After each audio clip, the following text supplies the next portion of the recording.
This is a heartbreaking story. More than half of the world's 57 million primary school-aged children who are out of school live in countries damaged by war and conflict and are denied the right to an education.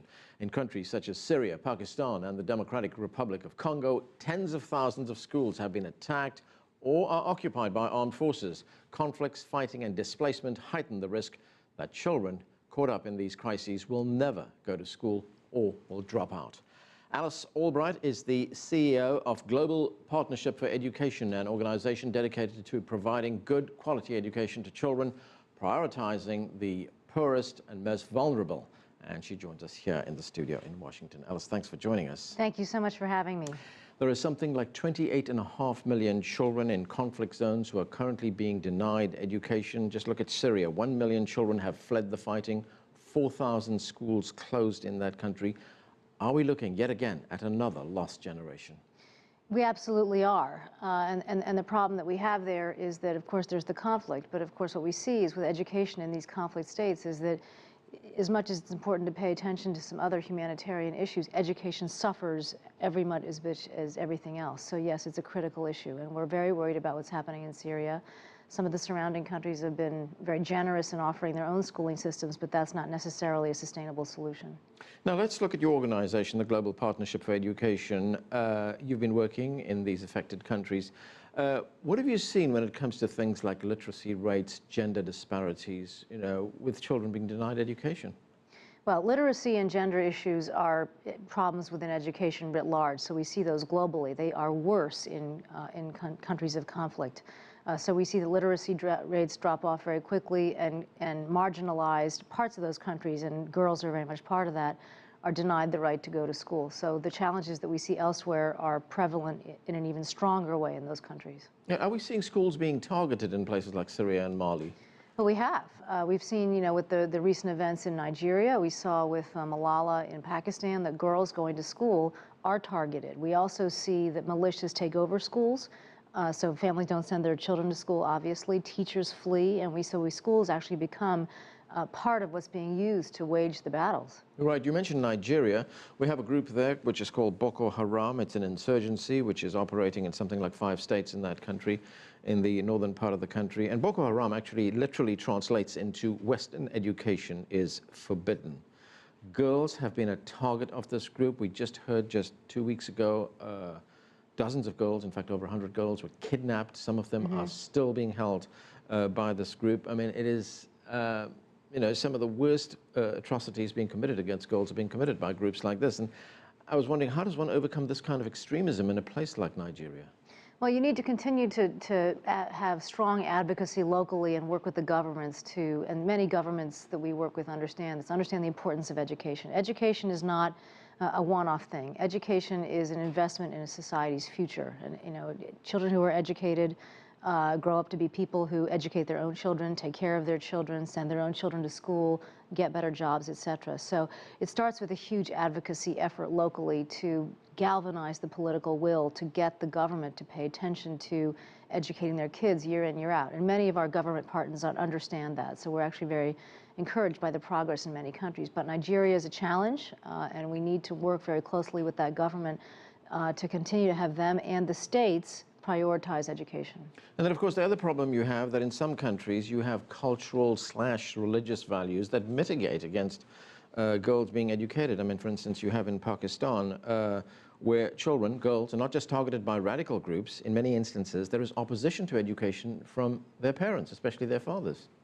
Well, you do see that, there's no doubt about it, but I also think we're beginning to see some real progress in Pakistan. I was in Islamabad about 3 weeks ago or so, and met with the government, as well as I met with, towards the end of the day, 2,000 girls who are actually successfully going through school and are very optimistic about their futures. And I'm very impressed with what they've been able to accomplish in terms of being able to get through school. Right, you talk about progress, and you mentioned Malala Yousafzai, the girl, of course, yes, who is trying to bring education to some remote parts of Pakistan. I want you to take a look at a video that we have here, and I'll tell you a little bit about it. This is about a young girl called Humaira Bashal in Pakistan. She's trying very hard against some serious odds here to bring education to her village in Pakistan. So let's have a look at this, and I want to ask you a question on the other side of it. Let's watch. मुझे याद है कि जब मेरे 9th के exams हो रहे थे तो अब्बू ने मना कर दिया था कि ये मतलब बाहर नहीं जाएगी उसके लिए पेपरों के लिए। मैंने यूनिफॉर्म पहना हुआ था, गत्ता मेरे हाथ में था। अब्बू आ गए, बोले तुम किधर जा रही हो? मैंने कहा मेरा आज पर्चा है। रख के दिया मुझे थप्पड़ उसी वक्त। जाके बैठो, बोला निकलना नहीं है बाहर। अम्मी ने फ़ौरन गत्ता उठाया और मुझे गत्ता दी, मुझे कहा भाग जाओ। उस दिन मेरे अब्बू ने मेरी माँ को मारा था और मेरी अम्मी का हाथ तोड़ा था। मतलब मैं समझती हूँ उस दिन अगर शायद अम्मी मुझे इस घर से नहीं दौड़ाती और मैं नहीं जाती और वही चांटा मैं लेके बैठ जाती तो कभी कुछ नहीं कर पाती, ज़िंदगी में आगे नहीं बढ़ पाती। पहले तो हम था जाहिल, मेरी समझ में कुछ नहीं आता था और दूसरे लोगों की बातें सुन सुन के लोग तो बोलते रहेंगे, मैं तंग आ गया था। नहीं लेकिन वो वक्त भी याद है, कुछ लोगों ने क्या बोला था कि ये बिल्कुल बैड कैरेक्टर है, इनको इन इलाके से निकाल दो। वो वक्त भी हमें याद है, आज दिन तक मकसूद मेरे दिल में इतना वो मुझे याद आता है तो मेरा दिल फटने लगता है कि मकसूद मेरी बहनों को इतना इन लोगों ने बुरा समझा कि तालीम इतनी बुरी चीज़ है। अम्मी आपको भी क्या लगता है कि आपने जो मतलब इतनी मुश्किलें देखी, इतनी तकलीफें देखी, मेरा तुमने उस जगह में मुझे पहुंचाया कि मेरा दिल इतना ठंडा हो गया, जो मैंने मुश्किलें काटी वो सब मैं भूल गया हूँ। आज मेरा उस मेरी अम्मी जंगल में लकड़ियाँ काटती थी और फिर उन लकड़ियों को 2 रुपए किलो बेचकर और उस पैसे को जमा करके अब्बू को ये कहती थी कि तुम्हारी तनख्वाह से मैं अपनी बच्चियों को नहीं पढ़ा रही हूँ, मैं अपनी मेहनत से पढ़ा रही हूँ। दुनिया का बात सुन के मेरा मियाँ, मेरा बेटा मकसद ऐसे हो गए कि बिल्कुल बागी हो गए, ये मोहल्ला छोड़ के चले जाएं। नहीं छोड़ता हूँ, मेरी मर्जी है मैं अपने बच्चों को पढ़ाऊँ। मेरा इलाका जहाँ मैं रहती हूँ ये गरीब आबादी है, औरतों की तालीम आम नहीं है। गुर्बत की वजह से लोग कहते हैं कि तालीम एक फजूल चीज़ है जो बच्चों को नहीं देनी चाहिए। कितनी लाइनें हैं इसमें? काउंट करें। 1, 2, 3, 4। मैं एक स्कूल चलाती हूँ, ये को एजुकेशन स्कूल है जहाँ पे 1200 बच्चे तालीम हासिल कर रहे हैं और ये हमारे इलाके में वाहिद स्कूल है क्योंकि यहाँ पे ना कोई गवर्नमेंट का स्कूल है ना कोई प्राइवेट स्कूल है। मैं हमेशा सोचती थी कि मेरी कम्युनिटी में और दूसरी कम्युनिटी में क्या फ़र्क है। मुझे ज़्यादा वक्त नहीं लगा ये समझने में कि तालीम ही है जो सबसे बड़ा फ़र्क है।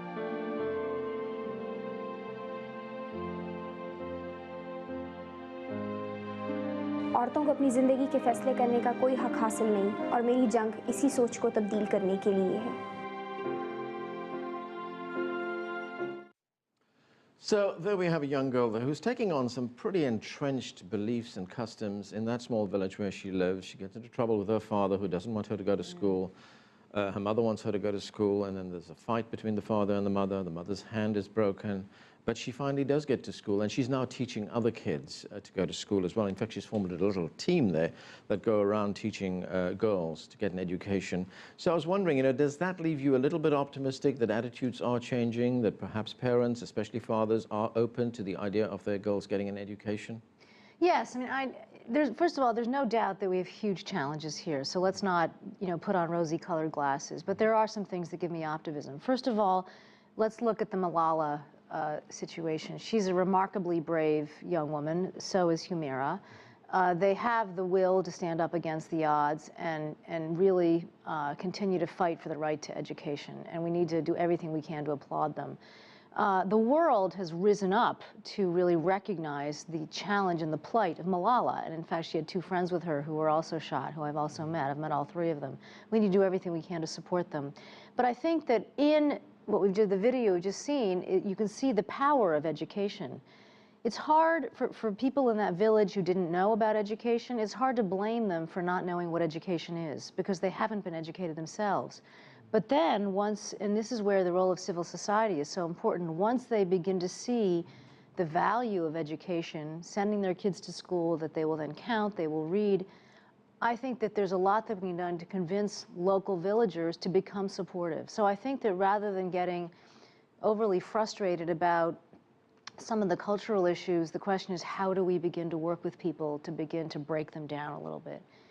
So I am optimistic because when we begin to do that, you do begin to see progress. Okay, and what about work that your organization does? I mean, the other thing that you, of course, require is money. Are you getting the money and support from governments, from international organizations to make your programs work in these countries? Well, thank you for asking that. It's a huge problem that we have right now. We are in a replenishment road right now, which for us means recapitalization. We're looking to raise $3.5 billion from the international community. So it's a very top-of-mind topic for us right now. But let me just give you some basic facts. Education is hugely important in the development world, and it's actually essential to every other good outcome that we're looking to work with our country partners in development, whether it's health or contending with climate change or democracy building or preparedness for the job world. I mean, education is essential to all of those things, so it's absolutely critical. Funding for education is falling. International funding for education has dropped 5% in each of the last 3 years. Education for funding within the humanitarian space is only 1.4% of the total, 1.4%. And there's a number of other indicators that you can look at that show you that education, the investment in education is declining. So we need to reverse that. So our upcoming replenishment conference, which is Brussels at the end of June, June 26th, is an opportunity for the international community to come together and say, we're not going to stand for this any longer. We need to reinvest in education and amass the resources that we need to help our partners invest. Now, another thing that we're doing, which is critical, is that we are seeking commitments from our developing country partners to invest their own money in education, which is essential. It's a very strong part of our overall business model. Okay, well, good luck with that. Alice Albright, thanks for joining us here. Thank you so much for having me. Thank you. And that is it for this edition of The Heat. We'd love to hear from you, so please send us your questions, comments, and story ideas to theheat@cctv-america.com. Once again, that's theheat@cctv-america.com. I'm Anand Naidoo in Washington, D.C. Thanks for being with us.